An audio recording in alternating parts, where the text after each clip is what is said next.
Bom, boa tarde. 16ª aula do curso de foliações holomorfas, né, após uma breve pausa de uma semana. E a gente vai hoje discutir um pouco a classificação birracional de foliações em termos da dimensão adjunta. Então, na última aula, a gente discutiu a classificação de foliações com dimensão adjunta numérica negativa, né, menos infinito, e a gente viu que uma foliação com essa propriedade é birracional, ou é uma fibração racional, ou uma foliação com dimensão de codaira numérica igual a zero, ou uma foliação de Riccati. Então, no caso, isso inclusive foi alguma coisa que eu falei na aula passada, que quando a codaira era zero, então eu tinha essas possibilidades para a dimensão adjunta, mas a rigor a gente não provou isso ainda.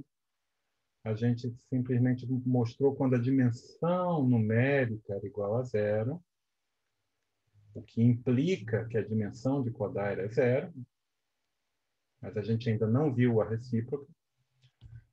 Então, a gente tem algumas possibilidades para a dimensão adjunta, né? E, essencialmente, a gente via que, nessa situação, a dimensão adjunta era regida pela dimensão de codaira da superfície obtida via contração da parte negativa.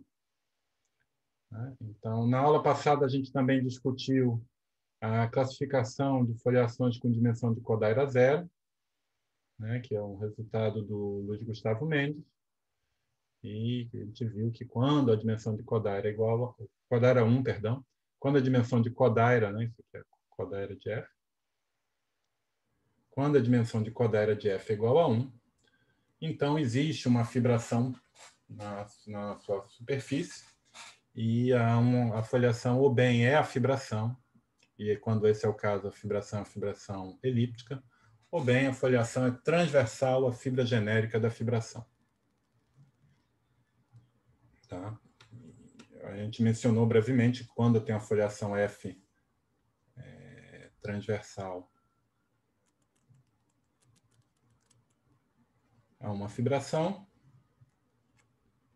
então a gente tinha essencialmente três possibilidades. Então, a foliação era Riccati, quando as fibras da fibração são racionais, ou turbulenta, quando as fibras da fibração são curvas elípticas, ou ela mesma é uma fibração, quando as fibras da fibração transversa são curvas de gênero maior ou igual que 2. Tá? É claro que você pode ser turbulento e ser Riccati e ser uma fibração também. Então, aqui é quando o gênero da fibra é igual a 0, gênero da fibra é igual a 1 e gênero da fibra maior ou igual que 2. Então, como eu falei, eu não tinha demonstrado, eu não demonstrei, e nem sei se não sei se a gente vai demonstrar, mas pelo menos não vamos demonstrar hoje. Vou dar apenas uma pequena ideia de como a coisa funciona. É que quando eu tenho dimensão de codaira zero, né, lembra que isso posso definir, quer dizer que para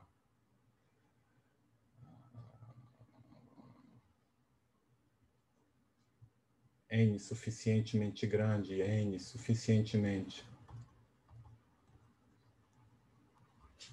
divisível, então H0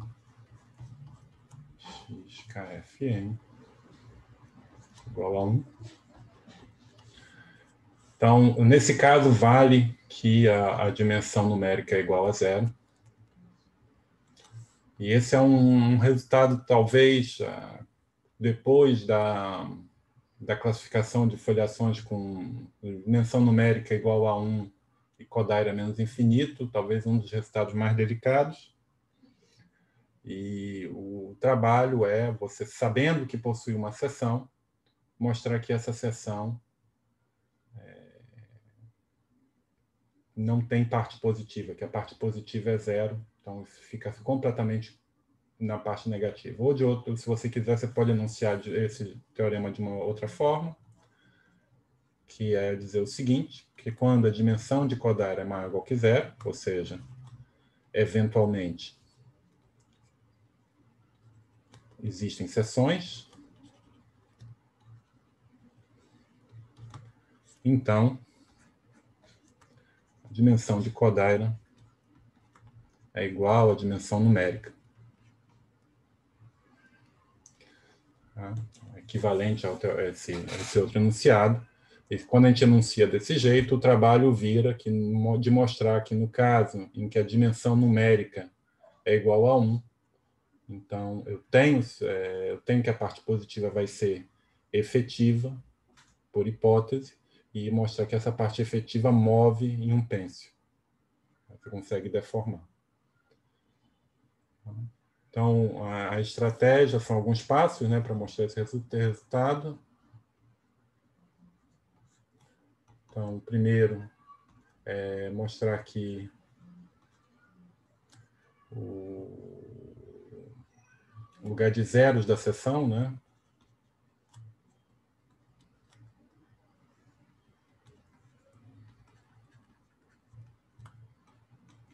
ele é invariante. É invariante por F. Ou seja, todas as componentes são invariantes, né? Assumindo que a dimensão de Kodaira é zero.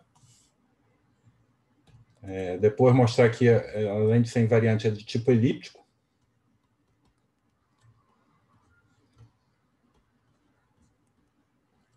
Ou seja, mostrar que esse S0 ou bem é uma curva elíptica, ou bem é uma fibra de uma fibração elíptica.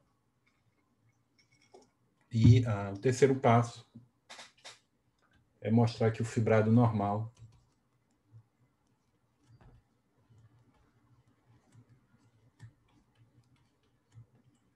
é torção.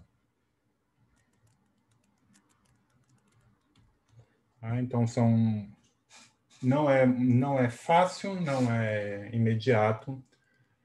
Se vocês tiverem interesse, a gente pode discutir essa demonstração numa aula futura. Ela está feita com algum detalhe no livro do Brunella, mas hoje eu não vou discutir ela.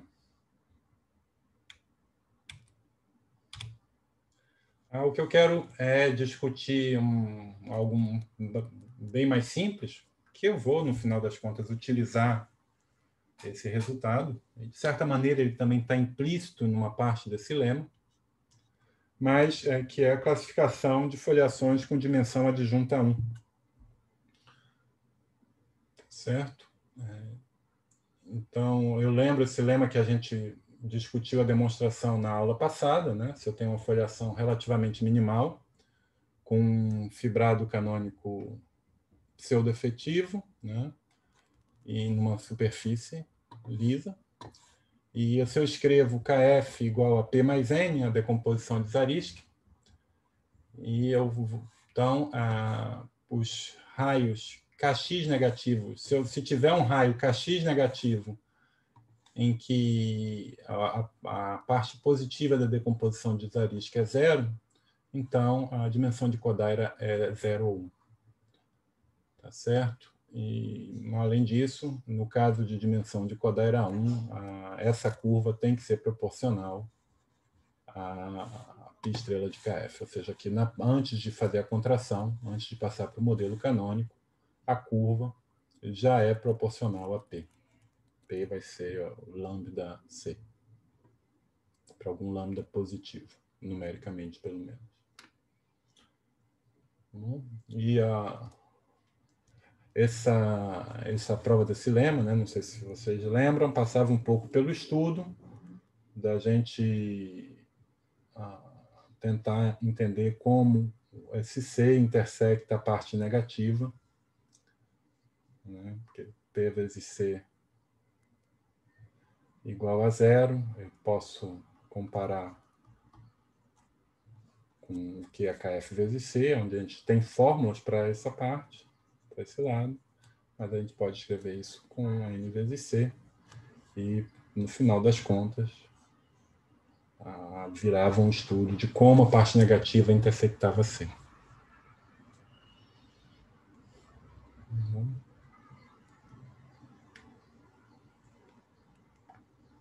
Muito bem.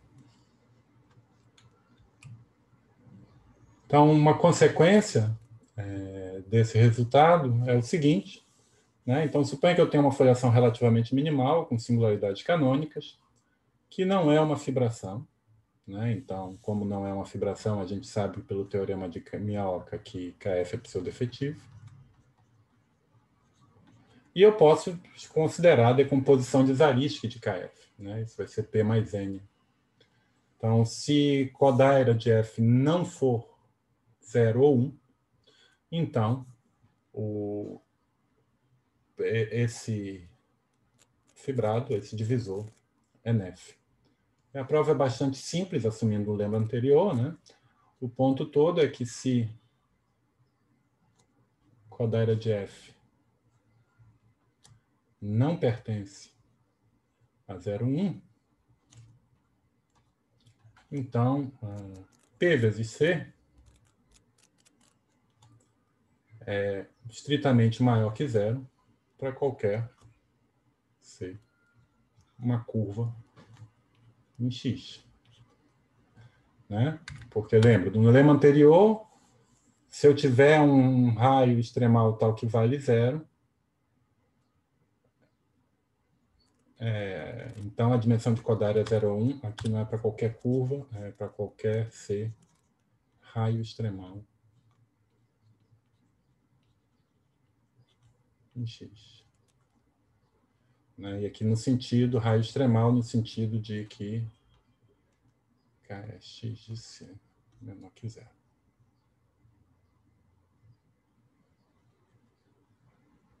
Lembra que é o teorema do cone de Mori, né? no caso de superfícies, dizia que a parte negativa de Kx era gerada por certos raios extremais, né? São classes de curvas racionais que intersectam o canônico negativamente.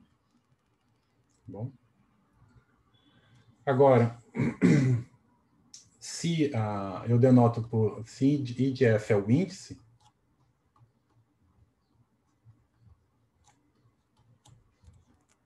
então eu sei que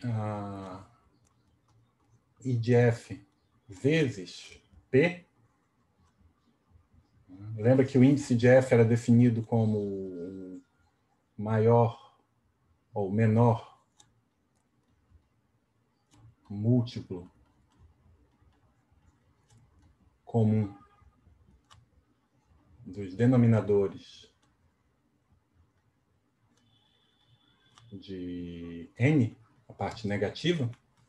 Então, como se eu multiplico N por I de F, isso vira um Z divisor, mas KF é um Z divisor, então I de F, KF menos I de F, N é um Z divisor, então, portanto, esse cara é um Z divisor, é a classe de um divisor.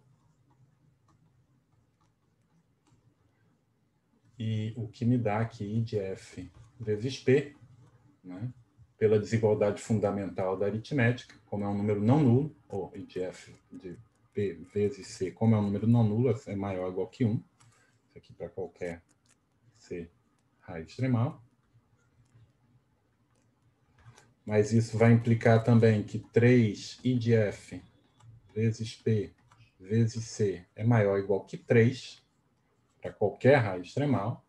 E, portanto, 3I de F vezes P mais canônico de X é maior ou igual que 0 para qualquer raiz extremal. Tá bom? Agora, é exatamente isso que eu estou falando, né? Porque vezes C. Porque se eu tenho...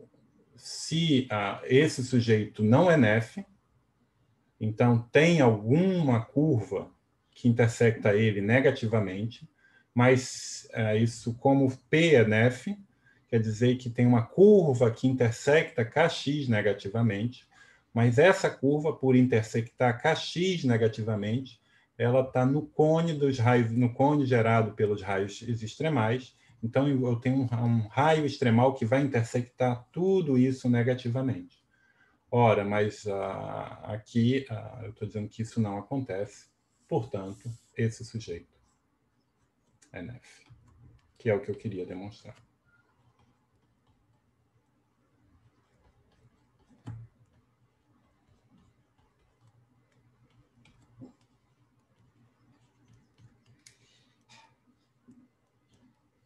Tá bom? Bastante simples. E isso me permite,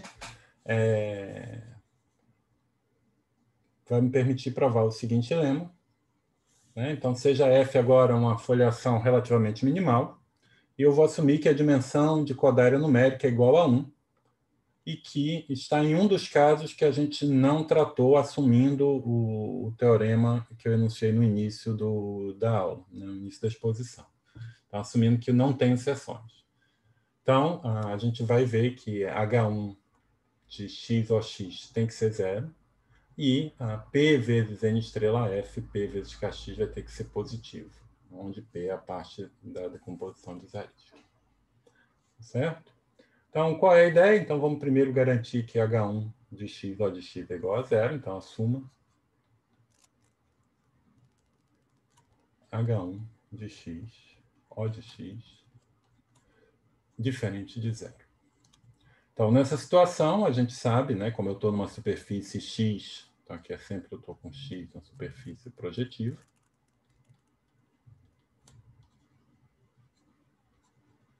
Então, a gente sabe que H1 diferente de zero implica que eu tenho formas, né, por simetria de Rod. E, portanto, a minha aplicação de Albanese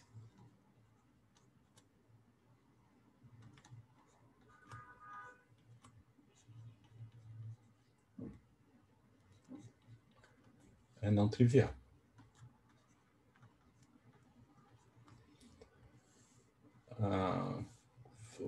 Se eu posso pegar uma forma diferente de zero e restringir ela à minha foliação, né? Uma forma é um elemento do dual do Tx, como o Tf está contido no Tx, ela é um elemento, ela induz um elemento no dual do Tf, que vai ser uma seção do canônico. E como eu estou assumindo que Kodaira é igual a menos infinito, quer dizer que essa ômega restrito a Tf é igual a zero. Mas isso está me dizendo que essa forma ômega define a minha foliação.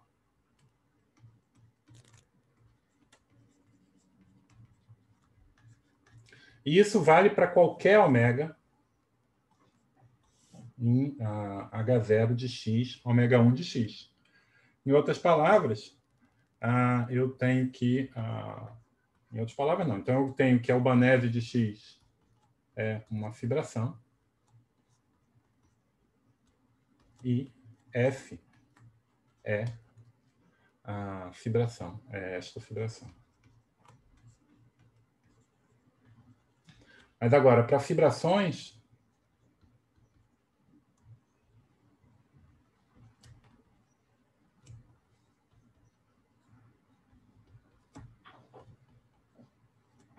isso implica que a F é uma fibração racional.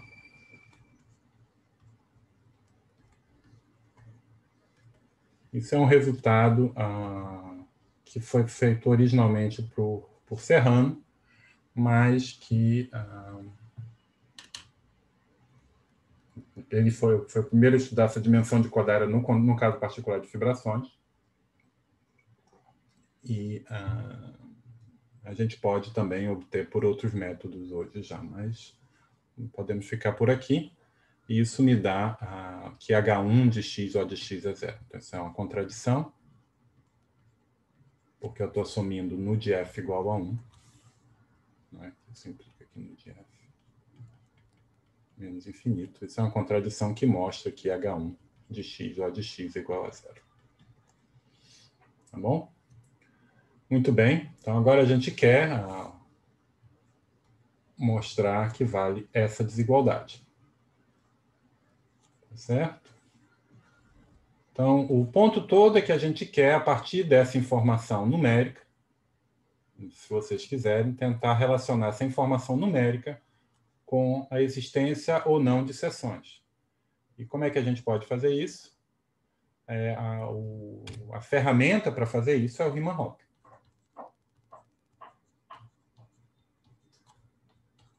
Então, é natural a gente estudar o que Riemann Roch nos diz. E Riemann Roch para superfícies ele pode ser enunciado da seguinte maneira, se eu tiver o L, um fibrado linear. Superfície projetiva X. Então, Riemann Roch nos dá aqui a característica de Euler de L, é a característica de Euler de O de X, mais 1/2 de L vezes L menos o canônico da superfície. Bom? E note que a gente já sabe que H1 de X, O de X, é igual a 0, no nosso caso, e isso me dá que a característica de Euler de O de X vai ser igual a H0, x O de X, mais H2 de x O de X. Portanto, isso vai ser maior ou igual. Isso aqui é 1, porque a minha x é conexa. Então, isso vai ser maior ou igual a 1. Bom, então, agora o que eu quero ver é a característica de Euler de L, e eu vou aplicar isso para o canônico da foliação. Então, eu tenho que H0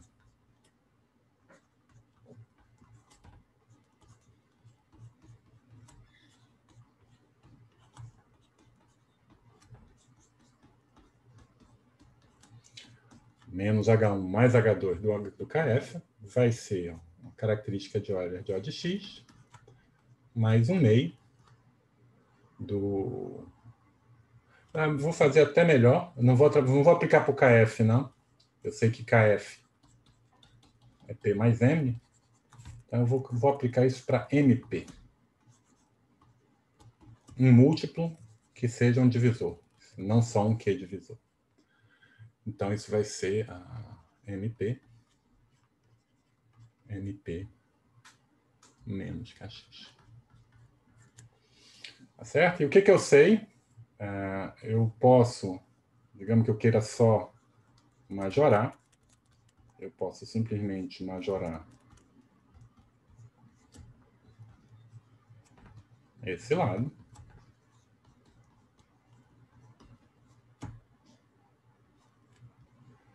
E isso vai ser maior ou igual do que 1 mais 1/2. MP ao quadrado é 0. Então, o que fica aqui é MP vezes KX. E aqui eu tenho menos.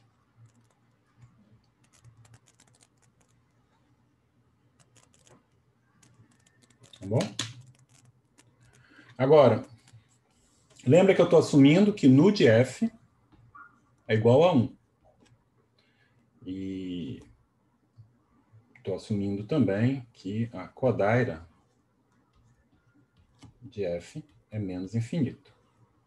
Como o codaira de F é menos infinito e o H0 de KF a M é igual ao H0 de O de X MP, eu sei que esse termo aqui é 0. Por codaira ser menos infinito. Eu sei também que P é nef, e esse lado eu posso calcular usando dualidade de Serre.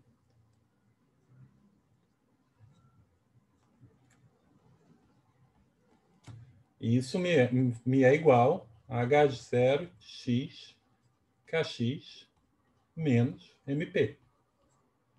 Agora, como P tem dimensão numérica 1, P é não nulo.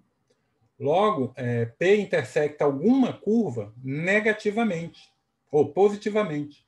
Aí, portanto, menos MP, não só uma curva, mas uma curva ampla, por exemplo. Esse M menos MP vai intersectar essa mesma curva de forma arbitrariamente negativa. E o Kx intersecta essa curva com um número fixo. Logo, esse H0 é zero também. Desde que o M seja suficientemente grande. Agora, o que eu tenho aqui é que esse lado virou zero, portanto, eu posso escrever que MP, ou P vezes Kx, como M é positivo, é maior ou igual que 1. Ou maior ou igual que... Bom, MP maior ou igual que zero. Maior, estritamente maior que zero.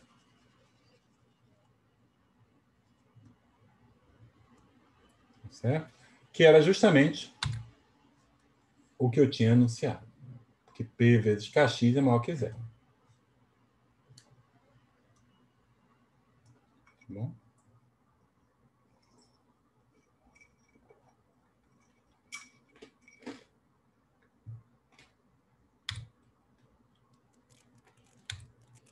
Pois bem. Então, o que a gente pode concluir?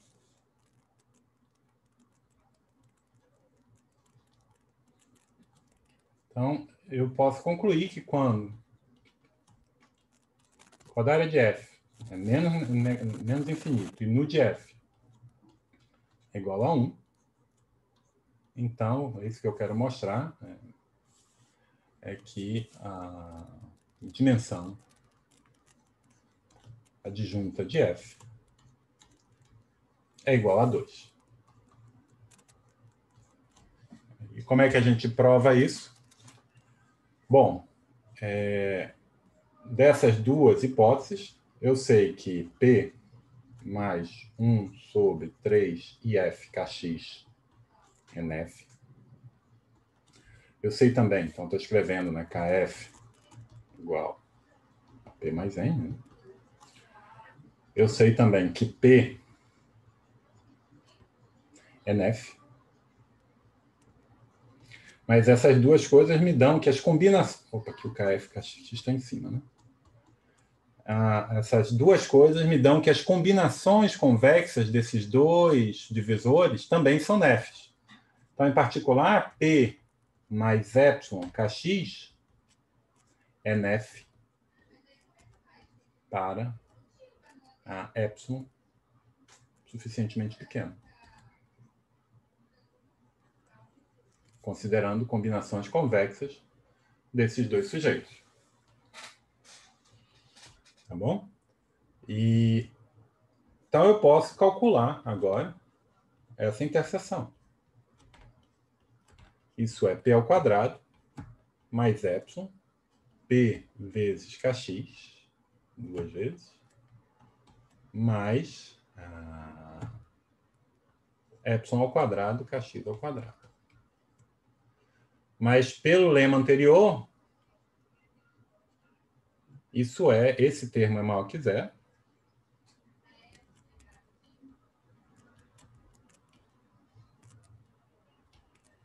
O que nos dá que P mais epsilon Kx é big para epsilon pequeno e positivo. Então, isso aqui, P mais epsilon Kx é maior que zero para epsilon maior que zero e epsilon menor que 1. E, além disso, esse sujeito também é nef. Essas duas coisas juntas implicam que a dimensão adjunta de f é igual a 2. Bom? Muito bem, então a gente pode resumir a situação justamente desse jeito. A gente tem uma classificação com que a gente apresentou, né?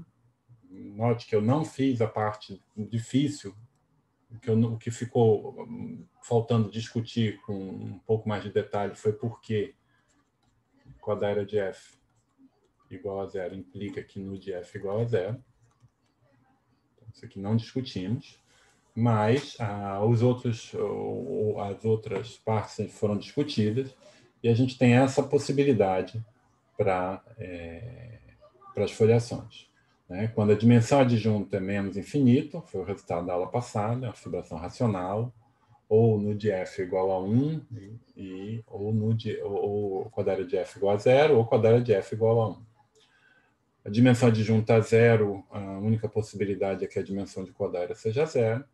E quando a dimensão adjunta é 1, né, então a dimensão de quadrada tem que ser 0,1. Aquele caso de dimensão de quadrada menos infinito não acontece. Então, aqui ainda você poderia preencher essa tabela e falar o que acontece quando a dimensão adjunta é 2. Então, a dimensão de quadrada pode ser menos infinito. E aí, nesse caso, no de f é igual a 1. Ela não pode ser 0, dimensão de quadrada. Ela pode ser 1 e pode ser 2 também. Eu deixo vocês pensarem ou lerem no artigo o que acontece nesse caso. Tá? Bom, esse é o caso mais difícil é a parte mais difícil da classificação do Brunella-McQuillan, né, que é quando a dimensão de quadrada é menos infinito nulo igual a dimensão numérica é igual a 1. E tem um teorema que diz, foi o teorema que demorou mais para ser demonstrado, é que a sua foliação F é a chamada uma foliação de tipo Hilbert modular. Como é isso? Quer dizer o seguinte, é que eu tenho essa foliação vai ser obtida tomando um quociente do bidisco, né? Isso aqui eu estou denotando H, o plano de Poincaré, por um subgrupo gama contido em PSL2R ao quadrado, né? Que é irredutível,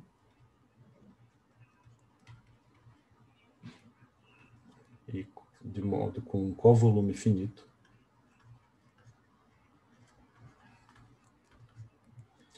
Então, esse quociente é uma variedade quase projetiva com um número finito de singularidades quociente, e aí você pode compactificar, dessingularizar, e isso vai ser a minha x, e a foliação é dada por um desses fatores, uma das fibrações naturais que vivem nesse sujeito. Então, isso, para quem já viu, isso é o tipo de variedade que aparece nessas chamadas de superfícies modulares de Hilbert. Tá? É uma parte, é um resultado bastante profundo, e a demonstração que a gente tem hoje em dia é usando a variação plurissubarmônica da métrica de Poincaré. Ou variação subarmônica nesse caso.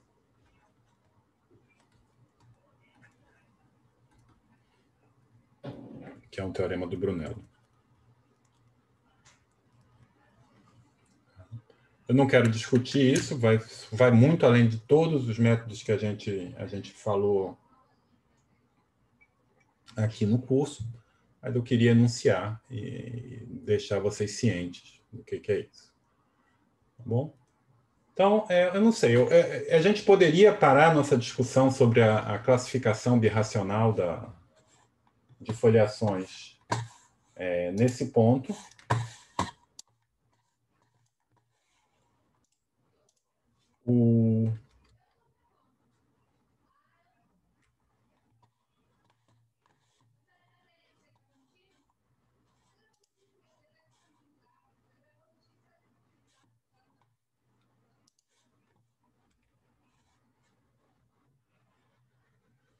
O que eu gostaria de fazer a partir de agora é um pouco discutir ou aplicações ou outros temas, né, próximos desse ponto de vista birracional. Então, eu vou começar a discutir agora por que a gente foi levado a considerar a dimensão adjunta, né? Isso foi um conceito que eu defini com o Roberto Isvaldi.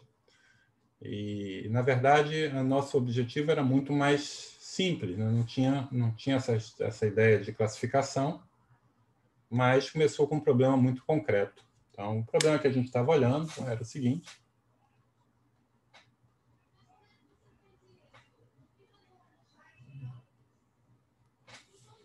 é um problema geral.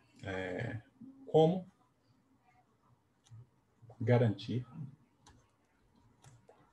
que a H0 de x kf tensor n é diferente de zero. Né? Ou seja, eu quero encontrar, o problema de fato é encontrar um n efetivo com essa propriedade.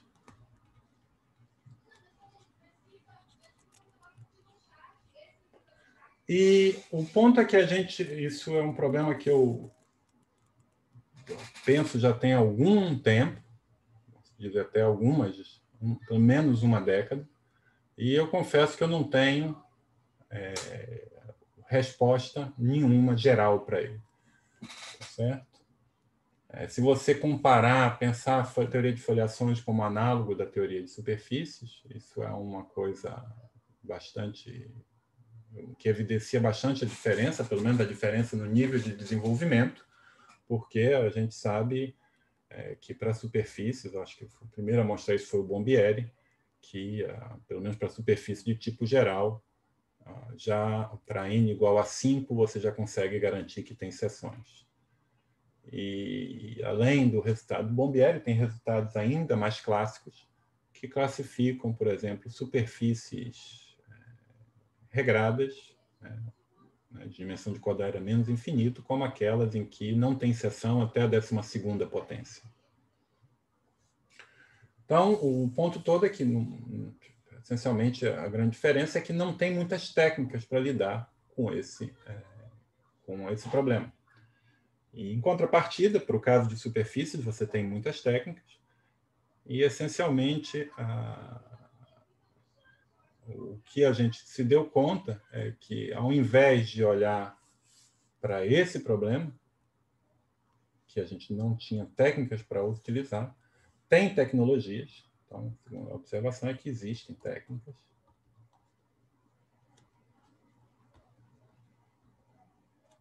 Para resultados. Para garantir que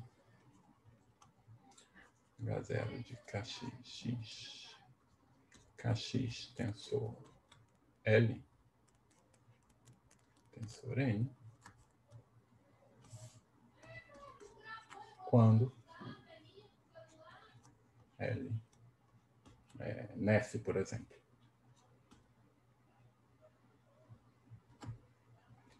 Bom? Agora, você pode se perguntar por que você quer, por que vocês queriam, por que você queria estudar esse problema. E deixa eu compartilhar com vocês a motivação. A motivação se chama dar cotas para o grau de curvas invariantes por foliações.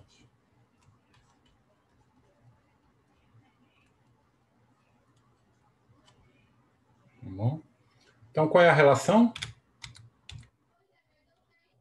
Deixa eu achar uma folha em branco aqui. Aqui. Então, relação entre curvas invariantes e H0 de x, kf tensor N. Então, na verdade, esse problema já se põe até no caso mais simples, que eu tenho uma foliação F, uma foliação digamos, em P2 mesmo, vamos pensar com uma coisa bastante concreta, tá? Que é uma fibração. Uma fibração, digamos, de gênero G. Então, a pergunta é como limitar o grau de uma fibra genérica.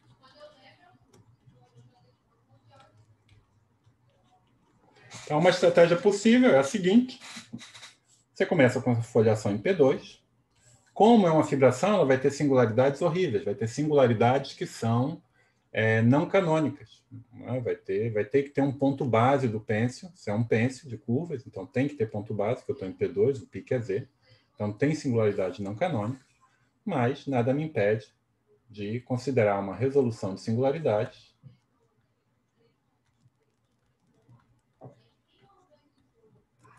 e aqui em cima a minha foliação vira uma fibração. Como eu estou em P2, comecei em P2, eu venho para uma superfície racional, a minha fibração tem que ser, a base tem que ser P1, né? Não tem formas holomorfas aqui, então a base não pode ter gênero maior. E você pode pegar aqui dentro F, uma fibra genérica, uma fibra geral de F. Certo? Então, uma estratégia para relacionar esses dois invariantes é o quê?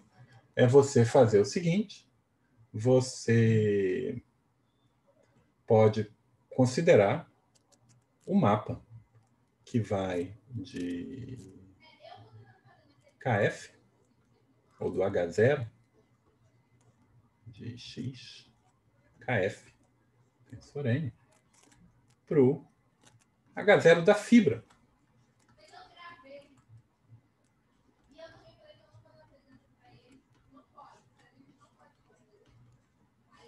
Mas esse, o KF da fibra, é simplesmente o H1 da fibra.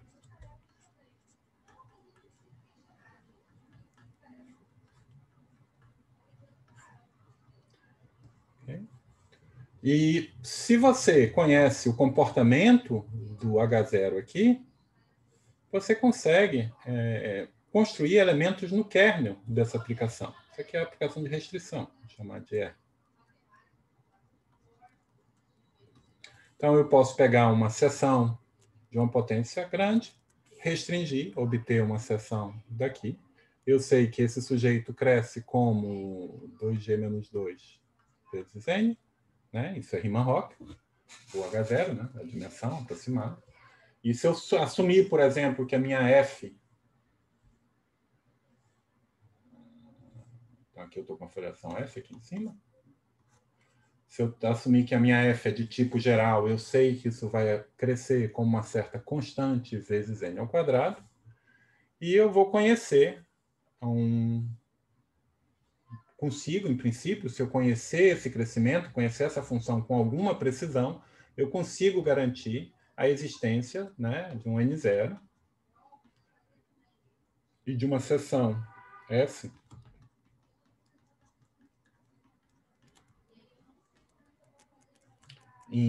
nessa potência do N0, tal que S restrito a F é igual a zero.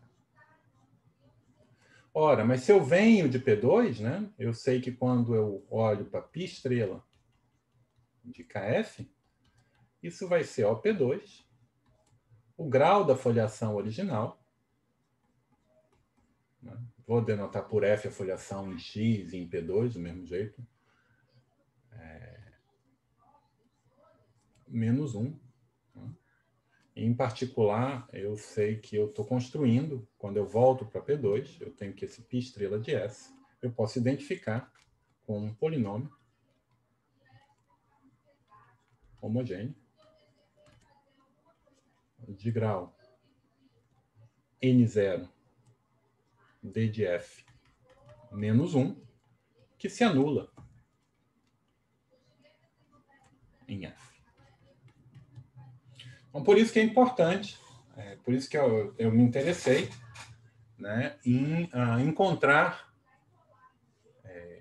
cotas efetivas para garantir que esse H0 seja grande, ou pelo menos que a partir de qual ponto eu tenho realmente um crescimento quadrático. Tá bom? Mas é um problema que eu acho interessantíssimo, mas que eu não tenho muita ideia de como atacar. A gente pode discutir um pouco algumas questões mais precisas sobre o assunto mais para frente, mas a observação é que esse problema a gente não sabe atacar, mas eu posso olhar para um problema ligeiramente diferente. Né? Porque qual foi a chave? Por que aqui o KF é importante para a gente? Aqui o KF é importante porque o KF restrito à fibra é o ômega 1 da fibra. Mas perceba, aqui em X, se eu olhar para o KX restrito à fibra, ele é menos, ele é o próprio ômega 1 da fibra, mais, né, ou seria o canônico da fibra, usando a notação aditiva, mais o normal da fibra, o conormal da fibra. Mas se eu estou numa fibração, esse sujeito é zero.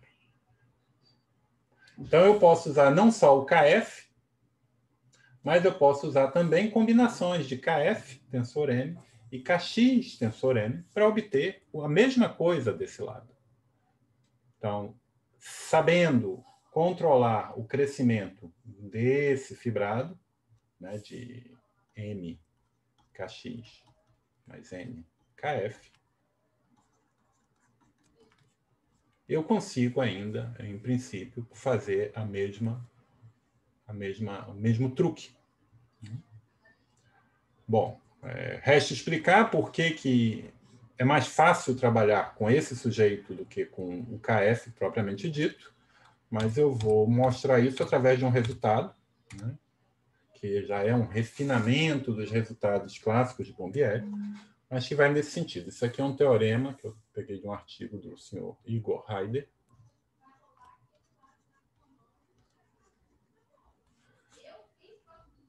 em que ele considera L um fibrado, um divisor NEF, e ele estuda exatamente Kx mais L, o sistema linear Kx mais L. Tá? E ele perceba que ele impõe condições muito fracas, simplesmente pedindo alguma coisa sobre a autointerseção do L para garantir existência de divisores ou de seções.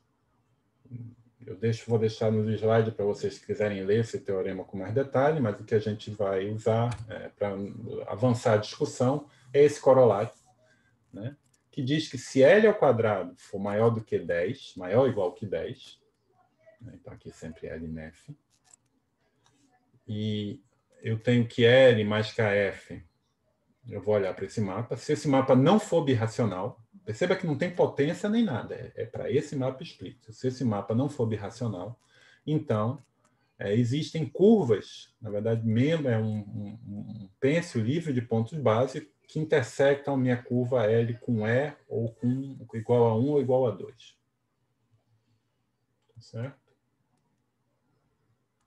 Muito bem. Então, o que a gente pode, como é que isso pode ser útil para o problema lá de foliações, né? Então, vou pegar F, uma foliação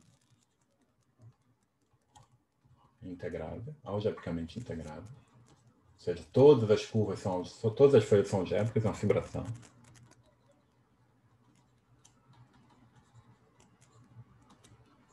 E seja, ou seja, isto F é uma fibração. E vou assumir que F tem dimensão. Dimensão de Codera 2. Isso é a mesma coisa da classificação que assumir que F é uma fibração não isotrivial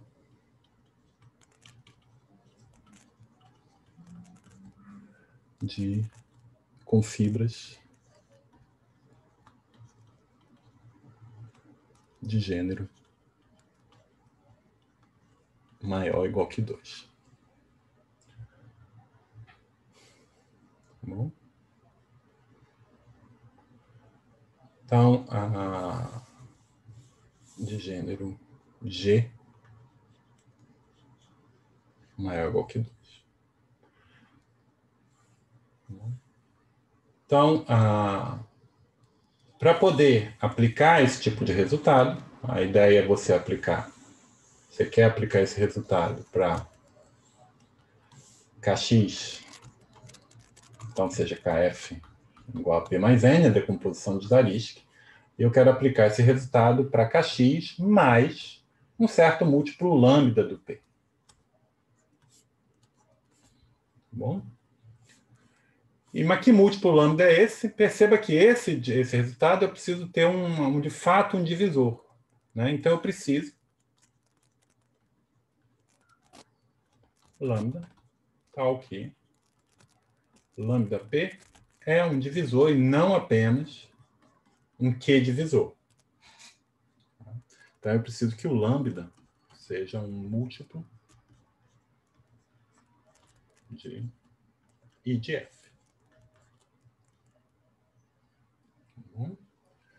E eu gostaria também de que ele satisfizesse essas condições. Né? Eu gostaria que lambda P ao quadrado seja maior ou igual que 10 e que não exista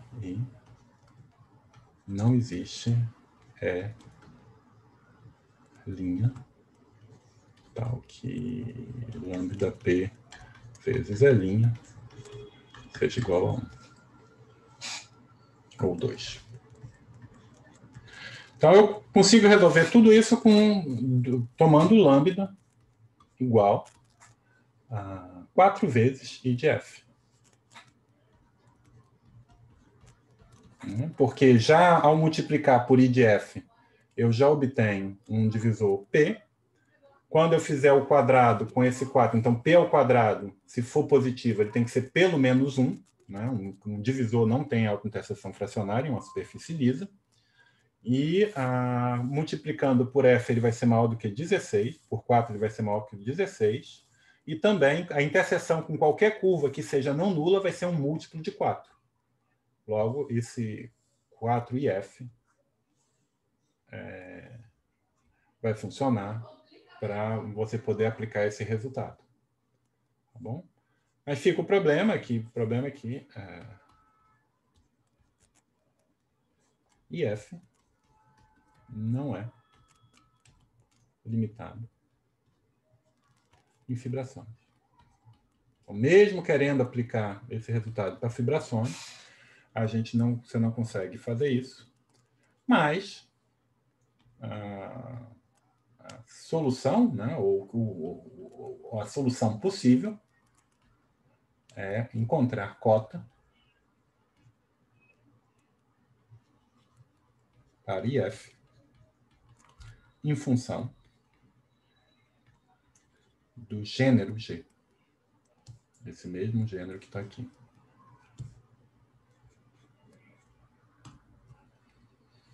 Tá? Isso sim é possível. E deixa eu dar uma ideia de como é que a gente pode fazer isso. Então, se eu vou abrir uns slides extras aqui, acho que eu acabei criando poucos slides.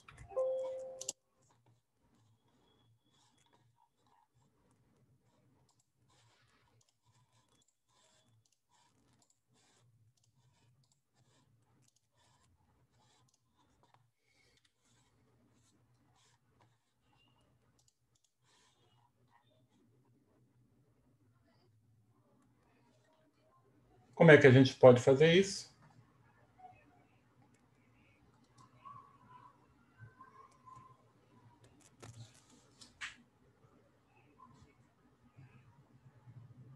Então, isso é feito através da seguinte proposição, ou teorema. Deixa eu iniciar ela aqui.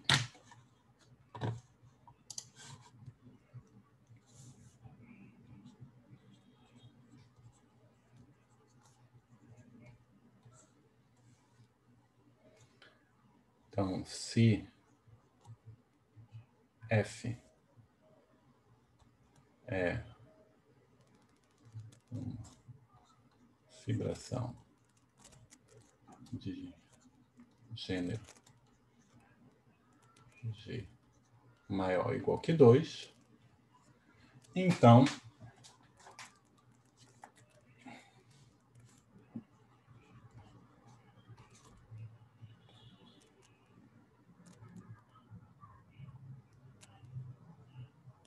o I de F é menor ou igual do que 42. Deixa eu pegar e botar a cota direitinho. G. Deixa eu só dar para olhar aqui na minha cola, a cota.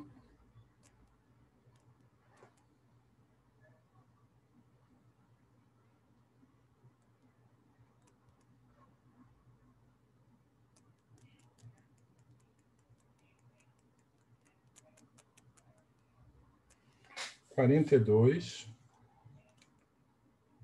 2G menos 2, fatorial. Bom? Bom, vocês devem, não sei se vocês já viram esse 42 alguma vez na vida, né, mas esse 42 é justamente um meio de 84, e esse 84 é o que aparece lá na fórmula de Hurwitz, né? Para a ordem de automorfismo de uma curva de gênero G. Então, para provar esse resultado, a gente começa...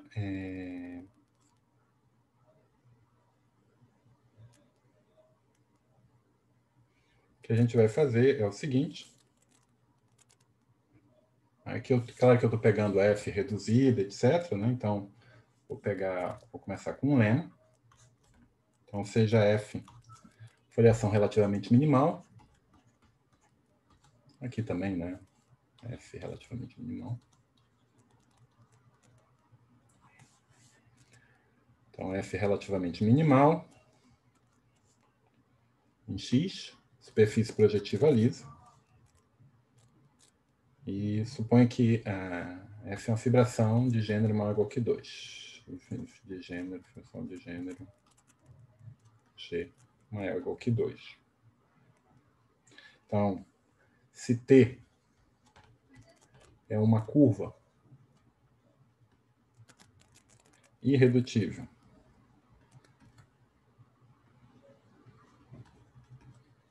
F invariante, então P vezes T é igual a 0 e T intersecta duas componentes do suporte de N,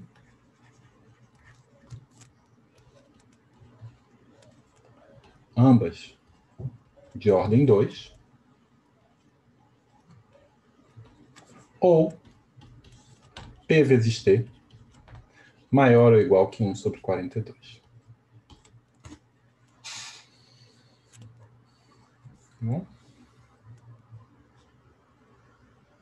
Como é que a gente mostra isso? Então, eu tenho T, F invariante, e eu posso calcular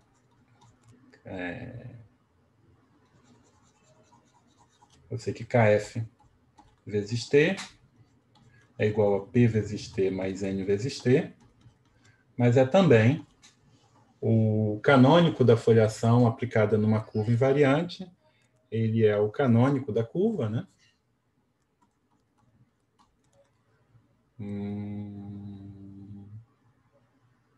Mais ou menos, eu sempre me confundo, o Z. Né? Então, no caso, tem que ser mais.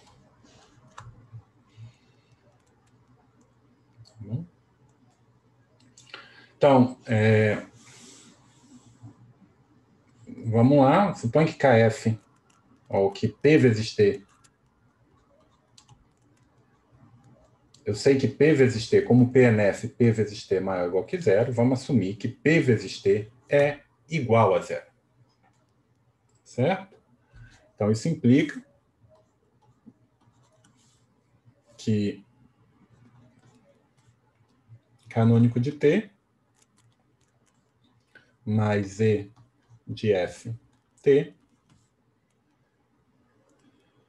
menos N vezes T é igual a zero.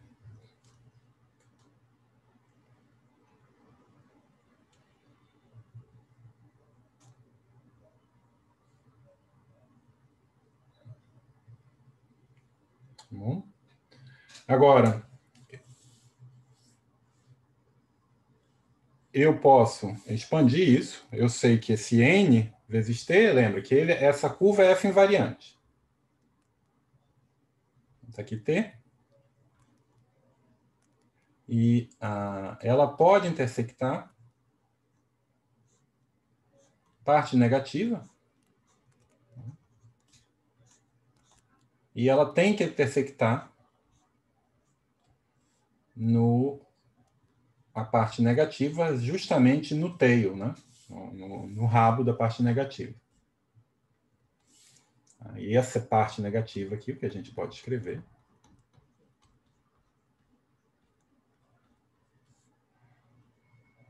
é que ela é justamente... Vou assumir que T não está na parte negativa, depois a gente vê isso. Então, suponha que T não está na parte negativa. Então, essa parte negativa eu posso escrever, então, como somatório de I igual a 1 até K de 1 sobre OI, onde o que aparece aqui são as ordens das partes negativas. Lembra que quando você intersecta justamente no último pedacinho, no tail, o coeficiente do N ali é 1 sobre OI. Tá certo? Então, essa aqui é uma curva, ela pode ter algumas outras singularidades, que não tem nada a ver com a parte negativa, e tem essas com a parte negativa. Então, se eu escrevo S como número de singularidades em T, que não está na parte negativa, que não estão em M, e K como número de singularidades em T, que estão em N. Então, esse Z, ele é K mais S, e esse K é justamente o mesmo K que está aqui. Então, tenho KT mais K mais S menos soma de I igual a 1 até K de 1 sobre OI. Ok? E eu estou assumindo, primeiro, que isso é zero. Agora, se isso é zero, esse número aqui nunca é igual a K. Certo? Então, eu tenho KT, o grau de KT, né? Talvez seja melhor escrever. Mais K mais S, mais alguma coisa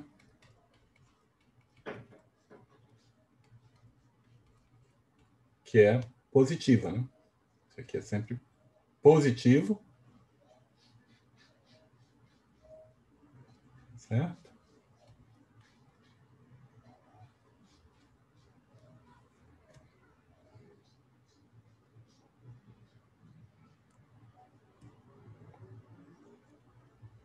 Dá zero. Tá? Então, se S for igual a zero, eu estou dizendo que o grau de KT, né, vai ter que ser igual a essa soma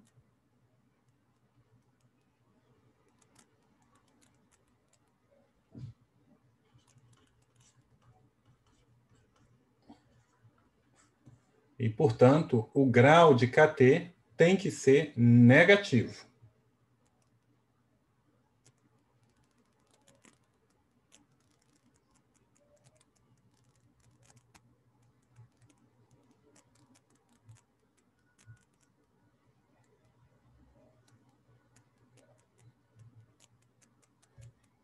Bom?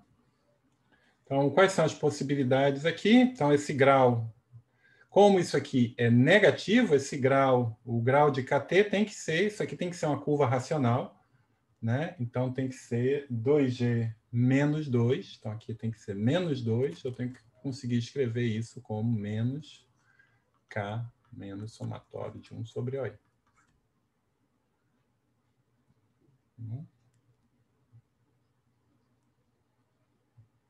Agora, o que a gente vê, as soluções para esse problema acabam sendo coisas do tipo, por exemplo, vou ter K igual a 3 e O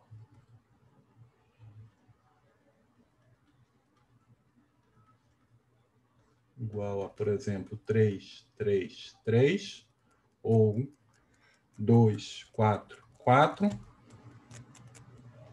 Vocês podem enumerar, tem ainda outro 2, 3, 6. Tem também o caso em que K é igual a 4 e eu tenho 2, 2, 2, 2. Então, de qualquer maneira, o que você vê é que eu tenho, aqui quando S é igual a 0, eu tenho, bota aqui, então, S igual a 0. Eu tenho T, por exemplo, igual a 3, 3, 3. Dois, 4, 4. 2, 3, 6. Aqui tem um Riverbrook saindo daqui, mas aqui quando se eu fizer a contração, eu vou obter essas coisas. E o que você verifica é que quando eu faço a contração, então aqui eu vou ter agora T tilde, após contração, e o que a gente, calculando a característica de Euler orbifold, que eu não expliquei muito bem o que é, mas que acaba sendo a característica de Euler da fibra contendo T, F igual a fibra contendo T, a gente vê que essa característica de Euler é 0. Mas isso contradiz o fato que eu estava em gênero 2, maior ou igual que 2. Então, a única possibilidade que sobra é que o S seja igual a 1, K seja igual a 2 e O seja igual a 2, 2, que era o que a gente queria. Então, vai ter alguma coisa aqui, vai ter uma singularidade que eu não sei o que é, e mais uma curva menos 2, menos 2. Bom, isso é o caso em que P vezes T é igual a 0. Tá? Aqui eu falei da característica de Euler-Orbifold, mas vocês podem fazer essa conta sem fazer isso. É simplesmente considerar a fibra que contém T e fazer essa beleza. Agora, essas contas, se dependendo da prova que vocês viram do teorema de Hurwitz, né, que dá a cota para o grupo de automorfismo de uma superfície de Riemann, é exatamente o tipo de conta que mostra que essa diferença, sempre que positiva, é maior do que 1 menos 42. Menor que 1 sobre 42.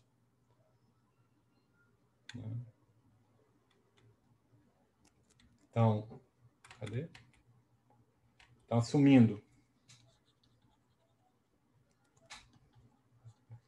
P vezes T maior que 0, eu vou ter, então, que P vezes T, né? Deixa eu lembrar o que a gente já escreveu, vai ser menos que de T mais S mais K menos 1 soma de 1 sobre OI igual a 1 até K.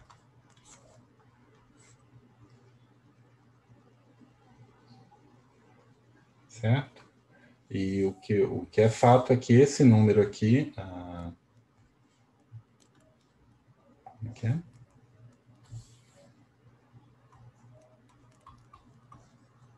Fato elementar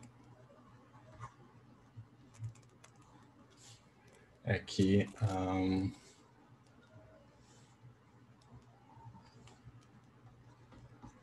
se esse número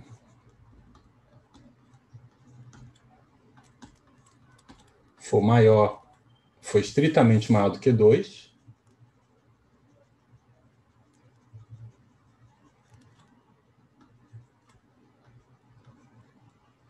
então esse número é maior do que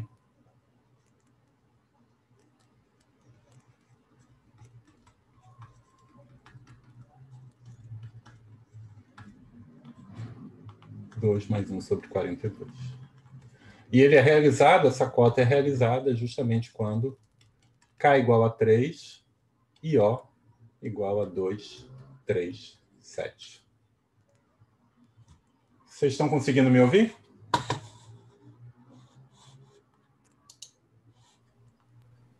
Eu estou. Sim. Obrigado. Que apareceu uma coisa aqui falando que minha internet estava instável. Tá bom?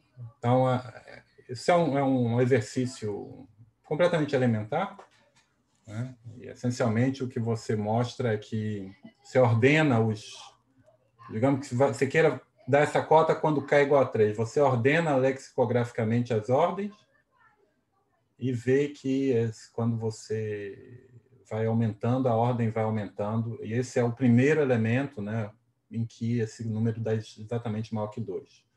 Então, o caso anterior, que seria 2, 3, 6, com respeito à ordem lexicográfica, é um dos casos que deu 0 e apareceu na prova anterior, na parte anterior da prova. Bom? Então, isso está mostrando que cada um dos... né, que esse P vezes T é sempre maior do que 1 sobre 42. Mas como é que isso... por que isso é suficiente para limitar o índice?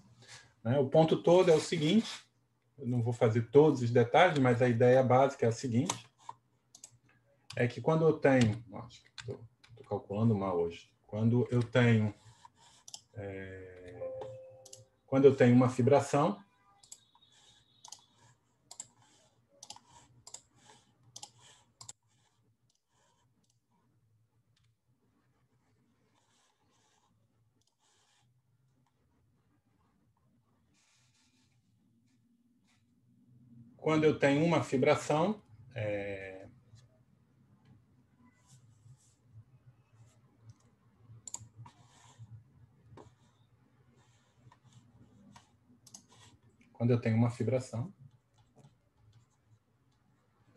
eu posso olhar para a fibra genérica, F é a fibra geral.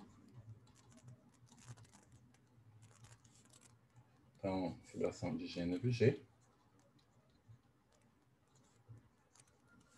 Né? E eu vou ter que...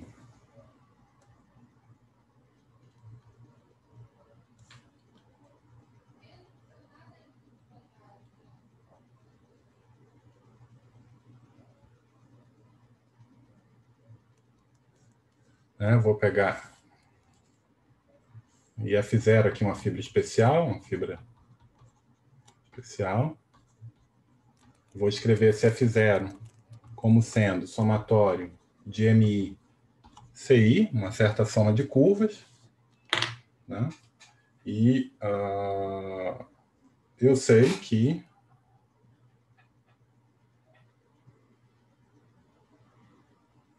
se P vezes CI for maior que 0, então P vezes CI é maior ou igual do que 1 sobre 42. Mas, ao mesmo tempo, eu sei que P vezes F é igual a KF vezes F, que vai ser igual a 2 vezes G menos 2. Então, juntando essas duas coisas, como P, F, eu tenho que esses MIs aqui são menores do que 42, 2G menos 2. Além disso, você verifica que se F0 contém uma componente conexa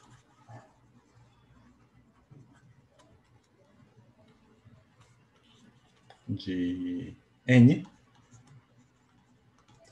então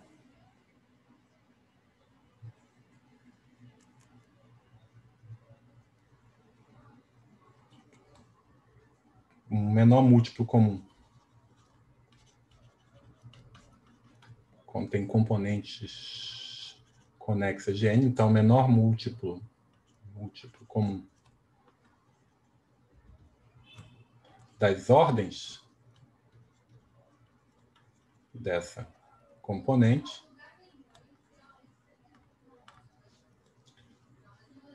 ou melhor, que vamos fazer o seguinte: se CI intersecta componentes conexas de N, então o menor múltiplo comum das ordens dessa componente dividem MI.